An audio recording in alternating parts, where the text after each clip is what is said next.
Let's start section 3 of our Pumpkins and Potions quilt with the 4-patch pieced blocks.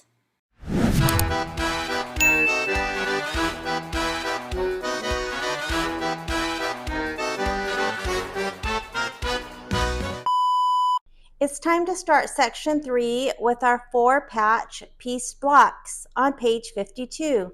There are 2 blocks.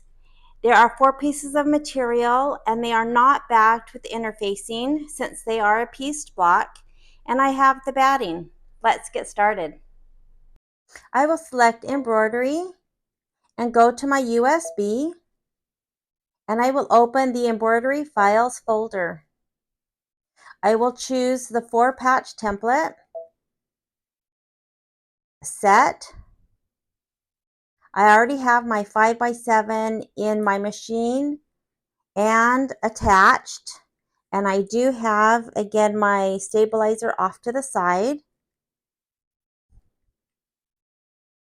Then I will select embroidery and I'm ready to stitch out the template. So the template that it just stitched is 2 rectangles and they have a line down the center of each. And so what the next step is to place the black polka dot fabric right side up, and it needs to cover these 2 squares, which is section 1. So as long as they cover those 2, it doesn't need to be placed along any certain line. I do have a little bit of temporary adhesive spray on the back, so I will cover it. It goes beyond these lines, and you can see if I fold back, it goes past this line and past this line, and as long as it's covering those 2 squares, we're good to go. And now I will stitch the trimming and placement line.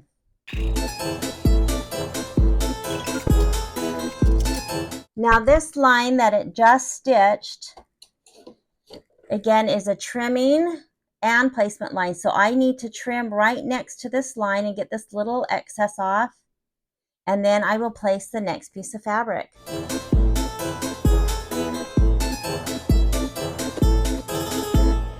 Now the next piece of fabric, I'm going to use this one, will be face down. So right sides will be together.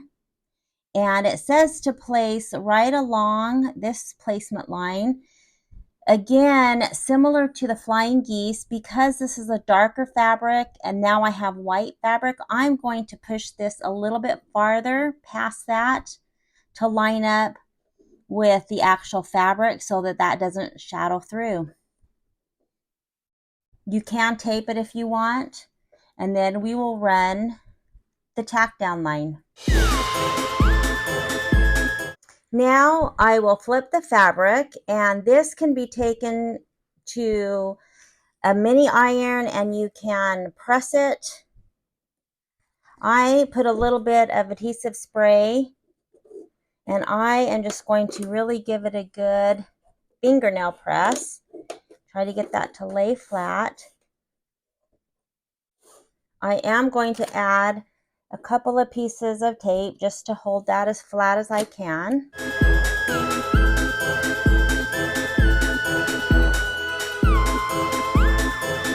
And now we will add the last step of the 4-patch, which is a little trimming line.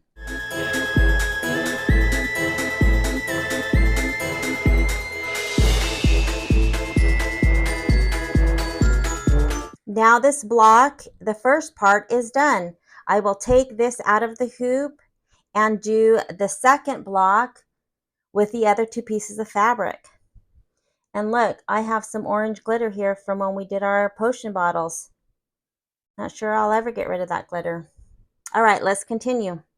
I moved my first block over. I did leave a little bit, again, to save on stabilizer. I will come over to the machine. It asks me if I'm finished. I will hit OK. Now I want to run this one again. I am going to go to Layout, Move, hit the left arrow, just bump it up as much as I can. to make sure that we don't hit this, but I think we'll be fine. I will select OK, and then I will stitch this out.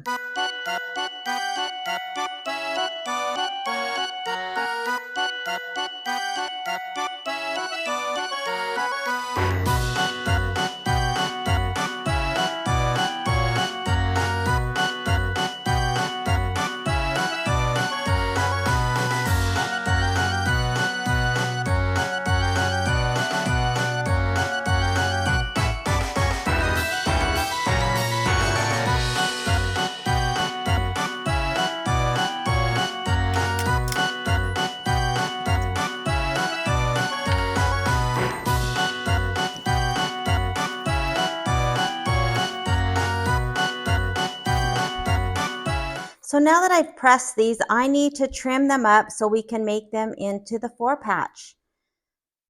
Each of these rectangles will measure, or should measure, 2.5 by 4.5. I do have the orange pop ruler, the small one that measures 2.5 by 4.5. So if I line those up with that first rectangle, I can tell it's just right, and I could cut and then trim the outside of the other one. If you don't have the orange pop rulers, you can use any ruler.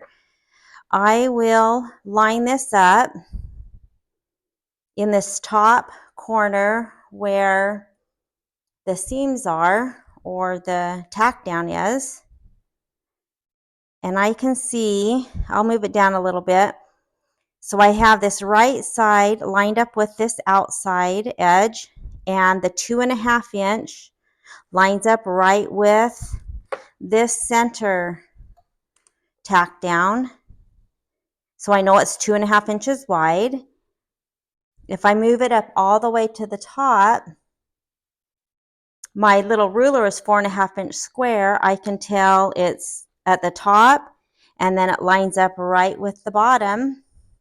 So I know that I'm right on. So if I don't have an orange pop ruler, which actually I'm not going to use, I can use any ruler and actually cut on those stitching lines. So that's what I'll do, and then we can put these 4 patch blocks together.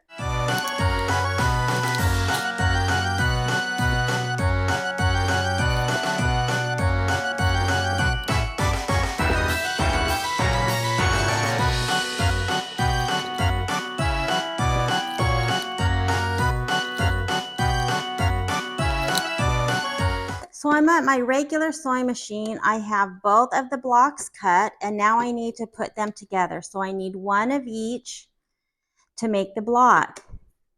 I will flip so that the black squares are opposite each other. I will flip right sides together, and then I'll do my best to try to line this seam up. And they kind of nest into each other. You can kind of feel that they just kind of slide right next to each other. And I'll do the best I can to get those lined up. I will add pins this time instead of clips. You can use clips, but I'm going to pin on each side of that little seam so that hopefully I can get that as close as I can. And then I will just run it through my regular machine at a 1/4 inch seam allowance.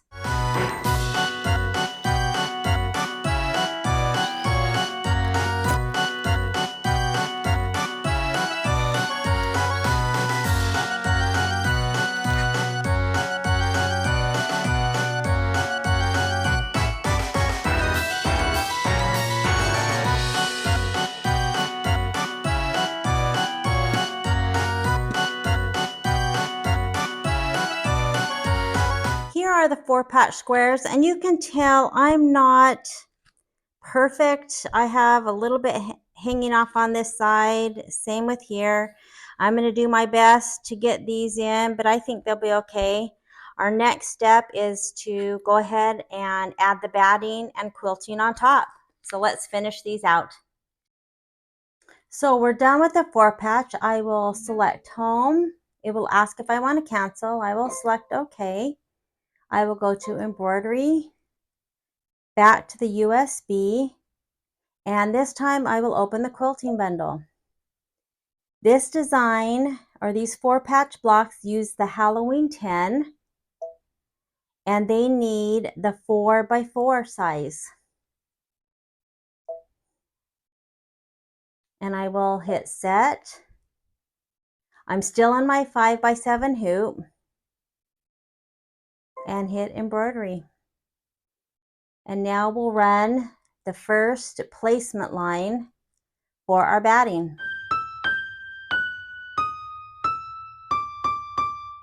Here is the placement line for the batting, and normally I cut my batting to size.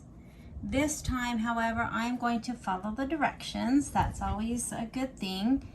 And I cut my batting. I actually had just a spare piece. I cut it larger because I am going to run the tack down stitch of the batting, which is something that I normally don't do.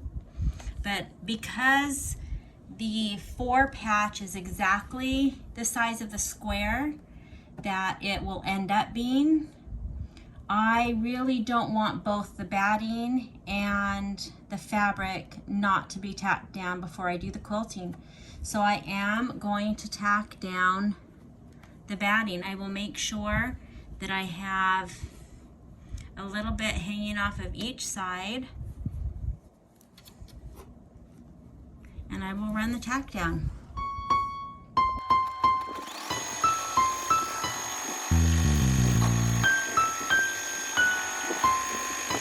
Now I will trim around the outside of the tack down line and run the placement line for the fabric.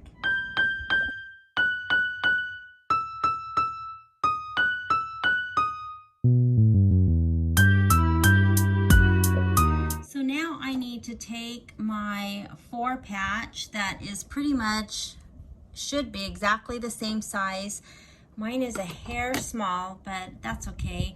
I will tape all 4 sides because I am not going to run the tack down stitch. Just like when I cut my batting to size, I don't run the tack down stitch because it runs along the same line and it doesn't really catch. So I will tape all of the sides, and then I will skip the tack down stitch of the fabric and go straight to the quilting.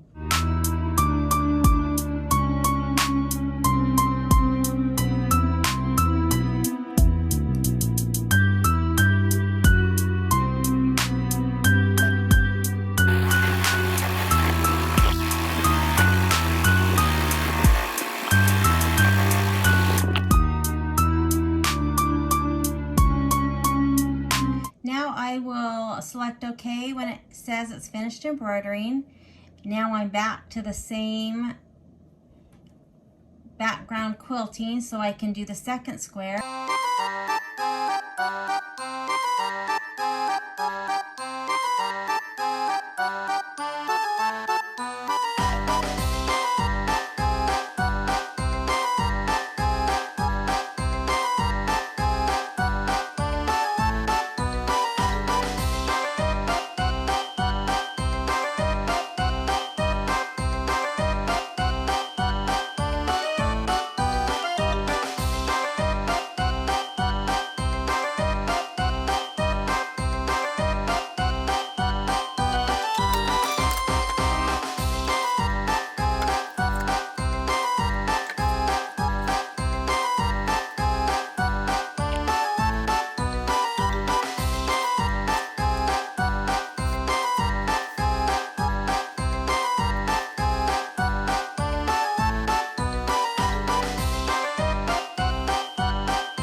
So I cut the bulk of the stabilizer. I'm going to trim these to size.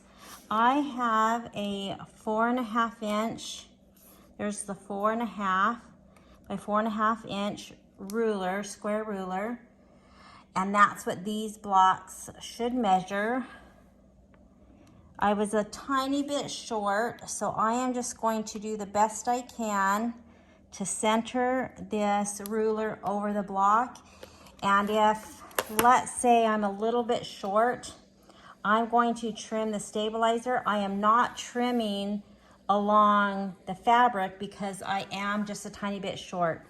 So I might have a little bit of excess stabilizer in a few spots.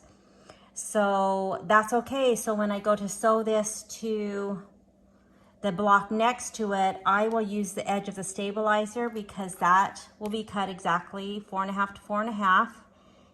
So I hope that makes sense. So let me cut that and then I'll come back and show you.